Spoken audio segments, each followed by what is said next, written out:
Hello friends, ఈ వీడియోలో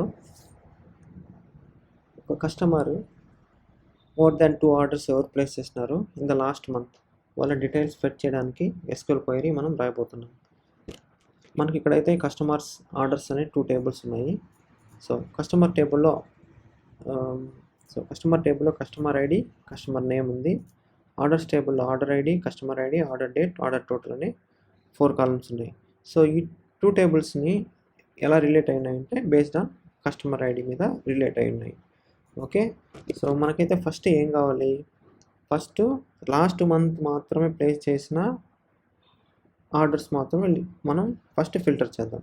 so దానికోసం మనము ఫంక్షన్ అయితే తెలియాలి, అది date_sub అనే ఫంక్షన్. సో MySQLలో current_date అనే ఫంక్షన్ మనకు టుడే డేట్ని మనకు అవుట్పుట్గా ఇస్తుంది అనమాట. So today date June 25. Okay, అలాగే మనకేం కావాలి, లాస్ట్ మంత్ కావాలి. సో మనకి ఎగ్జాక్ట్గా లాస్ట్ మంత్ డేట్ ఏందో మనం ఐడెంటిఫై చేయాలి కదా. సో దానికోసం date_sub current date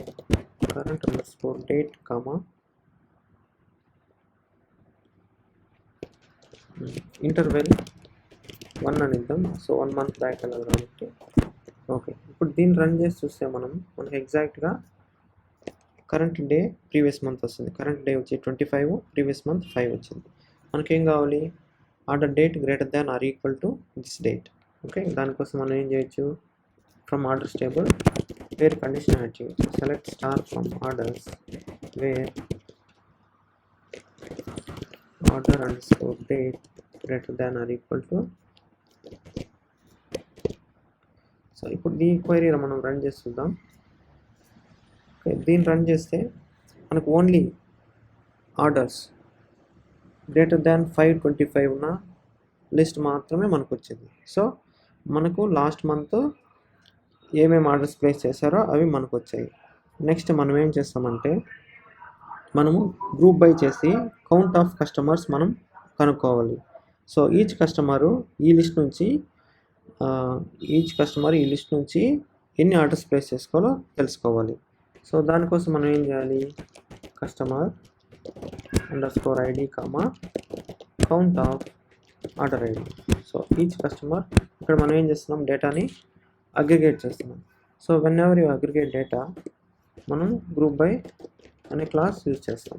so group by customer. So సింపుల్గా చెప్పాలంటే సెలెక్ట్లో ఏదైతే డైమెన్షన్ ఫీల్డ్ ఉంటుందో అది తీసుకొచ్చి మనం గ్రూప్ బైలో పెడతాం. సో ఈ గ్రూప్ బై ఈ కస్టమర్ ఐడి బేస్ చేసుకొని ఈ కౌంట్ ఎంత మనకు అవుట్పుట్ వస్తుంది ఇప్పుడు. సో దీన్ని రన్ చేసి చూస్తే ఓకే. సో 3, 4, 1 అనే 3 కస్టమర్స్ ఉన్నారు మన డేటాబేస్లో. ఇప్పుడు ఫిల్టర్ అయిన తర్వాత 2 కస్టమర్ రాలేదు, ఎందుకంటే 2 కస్టమర్ లాస్ట్ మంత్లో ఏం ఆర్డర్స్ ప్లేస్ చేయలేదు కాబట్టి మనకు 1, 3, 4 వచ్చింది. So 1, 3, 4 customers 2, 1, 2 number of orders place చేశారు. మనకేం కావాలి, లిస్ట్ నుంచి ఓన్లీ కస్టమర్స్ మోర్ దాన్ 1 అంటే ఎవరు, 3 and 1 వీళ్ళిద్దరు కస్టమర్స్ మాత్రం మనకు అవుట్పుట్లో రావాలి. సో దానికోసం మనం ఏం చేయొచ్చు, అనదర్ ఫిల్టర్ అప్లై చేయొచ్చు. ఎప్పుడైనా మనము అగ్రిగేట్ డేటా మీద ఫిల్టర్ అప్లై చేయాలంటే హ్యావింగ్ అనే క్లాస్ యూజ్ చేయాలి. So having count of order_id greater than 1. ఈ క్వైరీ రన్ చేస్తే మనకు అవుట్పుట్ 3 and 1 వస్తుంది. ఓకే, 3 and 1 వచ్చింది. సో నెక్స్ట్ మనం ఏం చేయాలంటే, మనం కస్టమర్ నేమ్ ఫెచ్ చేయాలంటే కస్టమర్స్ టేబుల్లో ఉంది కాబట్టి మనం కస్టమర్ టేబుల్ని జాయిన్ చేద్దాం. So select customer_name from customers. So కస్టమర్స్కి మనం ఒక టేబుల్ అలియాస్ సి అని ఇస్తున్నాం. సో కస్టమర్ నేమ్ అనేది సి టేబుల్లో ఉంది కాబట్టి C dot. Okay, from C join on. So ఇప్పుడు ఇదేమవుతుంది, ఇదంతా సబ్ క్వైరీ అవుతుంది. సో ఈ సబ్ క్వైరీకి మనం S1 అనే టేబుల్ నేమ్గా ఇస్తున్నాం. S1 అనేసి ఇప్పుడు ఇదొక table. So join on S1. So C dot customer ID is equal to S1 dot customer ID. Okay. So ఇప్పుడు మనం దీన్ని రన్ చేసి చూస్తే మనకు 3 and 4 యొక్క కస్టమర్ 3 and 1 యొక్క కస్టమర్ నేమ్స్ మనకు డిస్ప్లే అవ్వాలి. క్వెరీ రన్ చేసి చూద్దాం. ఓకే, మనకి ఏదో ఎర్రర్ ఉంది. Let's find out. So select c dot space ఉంది.